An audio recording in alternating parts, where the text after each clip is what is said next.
सभी भाइयों को Ram Ram. City blog channel में आप सभी का स्वागत है। आज दो नए सहपाठी मिस्टर उमेश गुप्ता और मिस्टर रोहतास चर्चित हैं। यूपी बिहार के आईपीएस के ऊपर चर्चा है। रोहतास जी बोलिए। राम राम सभी को। राम राम जी सब। देखिए, मैं बिहार से, ये यूपी से है और ये बंगाल से है और तीनों का कोई कॉम्बिनेशन नहीं है। फिर भी आज हम एक अहम मुद्दे पर चर्चा कर रहे हैं और प्लीज़ चैनल को लाइक शेयर एंड कमेंट जरूर कीजिए ताकि हमें मोटिवेशन मिले और हम इस पे आगे वीडियो बनाए ना बनाए ये भी बताने की कृपा कीजिए। तो उमेश जी, आपके बिहार से ज़्यादातर आईपीएस आईएएस क्यों निकलते हैं? रीजन क्या है? एक्चुअली क्या होता है, बिहार एक पिछड़ा वर्ग से बिलोंग करता है। उस केस में क्या होता है कि लोग ज़्यादा से ज़्यादा फोकस करते हैं कि या तो हमारी वो दो कैटेगरी में डिवाइड होते हैं। उसमें दो कैटेगरी में एक कैटेगरी बनता है जो पढ़ने वाले बच्चे होते हैं, तो सोचते हैं पढ़ना है तो पढ़ना है, वो 100% अपना पढ़ने में ही लगाते हैं। ओके। दूसरा केस बनता है कि जो बच्चा पढ़ने में कमज़ोर होता है तो ऐसा काम चलाऊँ अपना पढ़ लेता है कि जितना से उनका मतलब चल जाएगा। यू मीन्स आप कह रहे हैं कि बिहार के लोग गरीबी से आईएएस आईपीएस बनते हैं, फिर उसकी स्थिति आज इतनी दयनीय क्यों है? मतलब वो इतना पिछड़ा हुआ क्यों है? हाँ। सबसे ज्यादा आईएएस आईपीएस देने वाला बिहार क्षेत्र आज बहुत ज्यादा दयनीय स्थिति में है, क्यों? इसका रीज़न एक है कि जगह का प्लेसमेंट है। ऐसा रीज़न है कि जो बिहार के लोग हैं, कुछ लोग जैसे लोग जगह जगह पे शिफ्ट हो जाते हैं।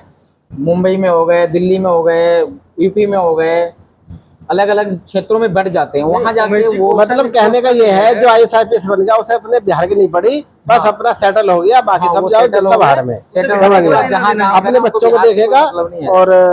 और कुछ दिन बाद वो करोड़पति हो जाता है। ये हाँ, कैसे हो वो- जाता है? करोड़पति होने का लॉजिक है कि उनका सिस्टमेटिक अप्रोच होता है। बहुत सारी चीजें हैं, आप फील्ड में आपको भी पता है, मार्केट में हो। जबकि आईएएस की सैलरी मात्र 60,000 रुपये होती है और वो करोड़पति, अरबपति, खरबपति, उसके बाद गाड़ी बंगला, 200 बीघे जमीन, ये कैसे संभव है? ये सब पता नहीं क्या बैकग्राउंड है। आप कहना नहीं चाहते कि मैं समझ गया, मैं आपके भावनाओं की कदर करता हूँ। सिस्टम से बंधे होने की वजह से वो सारी अपने लिमिटेशन चीजें होती हैं। अच्छा, आज भी मतलब एक आईएएस आईपीएस ने कोई अच्छा काम किया हो, जैसे कि अब्दुल कलाम ने मिसाइल बनाई, सुंदर पिचाई ने गूगल बना दिया, इस तरह का कोई एक बड़ा काम बताइए क्या हो आईएएस ने? ऐसे तो बहुत कम आईएएस होते हैं क्योंकि वो सिस्टमेटिक अप्रोच पे ओनली काम करते हैं। करंट टाइम में आपने देखा भी है, बहुत सारे आईएएस आप कह रहे हो वो पेपर के कीड़े होते हैं, पेपर के कि इसका केस उस पर लाद दो, उसका केस उस पर लाद दो, केस बंद कर दो। समझ गया। अपनी चीजों को डिस्ट्रिक्ट को दे दिया, जो उनके एरिया डिफाइंड हो जाते हैं वो उसी में बस मिले जुले होते हैं। लेकिन जो हमारे जैसे एपीजे अब्दुल कलाम जी हैं और हमारे सुंदर पिचाई जी हैं, is IITian person and he leading everything is not only working for a local areas। तो वो क्या है, एक फील्ड में काम करते हैं जो उनका स्कोप बहुत हाई है। जैसे कि एपीजे अब्दुल कलाम जानते हैं उनके बारे में, बहुत सारे चीज़ों उन्होंने नया दिया इंडिया को। तो वो एक बड़े लेवल पे काम करते हैं। लेकिन आईएएस पीसीएस जो हमारे हैं, एक उनका एक सेक्टर है, वो उसी सेक्टर में रहते हैं, उसी सेक्टर में बंधे रहते हैं। इसीलिए जहाँ पे वो काम कर रहे हैं, जो चीज़ें बनी, जिस एरिया में वो काम कर रहे हैं, उसी पे वो ज़्यादा फोकस करते हैं। वो इधर उधर की चीज़ों पे ज़्यादा फोकस नहीं। हाँ जी, शिव कुमार जी, बिहार की स्थिति तो कैसे सुधारा जा सकता है? ऐसा बिहार की स्थिति तो ना कल सुधरने वाली है भाइयों, ना आज सुधरने वाली है। बिहार में क्या है, एक्चुअल में करप्शन, वहाँ के हर घर में नेता। सबसे बड़ी खुशी की बात यह है कि वहाँ पर सबसे ज़्यादा आईपीएस हैं, और आईपीएस होने के बावजूद वो अपने राज्य को संभालने की बजाय वो दूसरे अपने आप का पेट भर रहे हैं। ठीक है, मैंने देखा 70 तो नहीं, 40% आबादी बिहार की बाहर है, और मुझे लगता है वो अच्छे खासे पोजीशन पे सब और ठीक ठाक पैसे कमाते हैं, पर वो बिहार के बारे में सोचते ही नहीं। उन्हें तो खाली अपनी पड़ी है, अपना भर जाए पेट, बस बाहर में जाओ, क्या जरूरत पड़ी उन्हें दूसरे को। तो लोग फिर आईएएस आईपीएस की तरफ इसलिए जाते हैं ताकि वो अपना पेट भर सके और बिहार में ध्यान ना दें। नहीं, ऐसा सारी लॉजिक ये नहीं है, सारी लॉजिक ये नहीं कहती, सारे लोग एक जैसे नहीं है।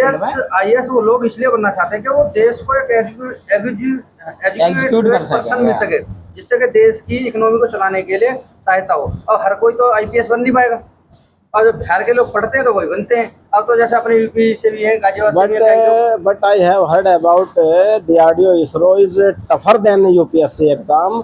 Why? I mean DRDO ISRO का एग्जाम यूपीएससी से कई गुना हार्ड होता है, तो लोग यूपीएससी की तरफ इसलिए भागते हैं क्या? नहीं, एक्चुअली क्या है, DRDO एक साइंटिस्ट रिलेटेड स्टडी है। ठीक है, उसमें हर कोई व्यक्ति इधर इन्वॉल्वमेंट नहीं है, और यूपीएससी में हर कोई अपना इन्वॉल्वमेंट बढ़ा सकता है।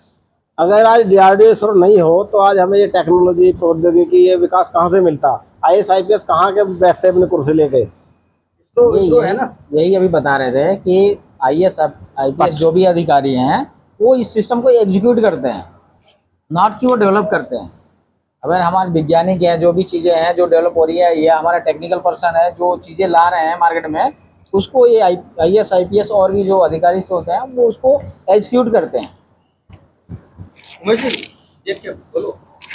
Umesh ji, if they are expert in execution, why they are lafde in the market wondering? अरे यार, वो इतने एग्जीक्यूटिव में एक्सपर्ट है तो इतने लफड़े मार्केट में क्यों है? वो इसलिए ना, हर आदमी के ऊपर पाबंदी रखना और हर आदमी के ऊपर नजर रखना बस की बात नहीं है।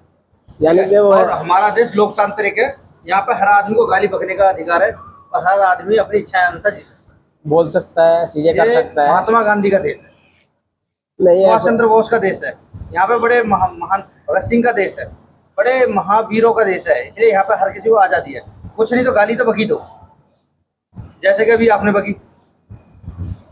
अंग्रेजी में बका जब कबीर रोहतास जी ने मदर लाइक दिस। चलो भाई अब थक गए हम। ओके, चलो 3 मिनट शांति के लिए मौन धारण करेंगे। किस खुशी के लिए? मुझे क्या पता। तो कोई मरा होगा, जिया होगा कोई तो। अच्छा, तुम्हारी ताई मर गई, भाई के लिए खेलो। नहीं नहीं, हमारा नहीं ताई नहीं, नहीं ताई वाई की नहीं मारना है। इनकी ताई मर गई आज। आज और सुबह क्या बजे हुआ? भाभी। सॉरी, भाभी उनको जगी इनकी।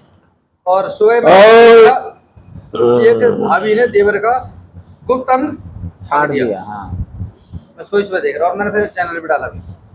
डाल दिए। हाँ डाला।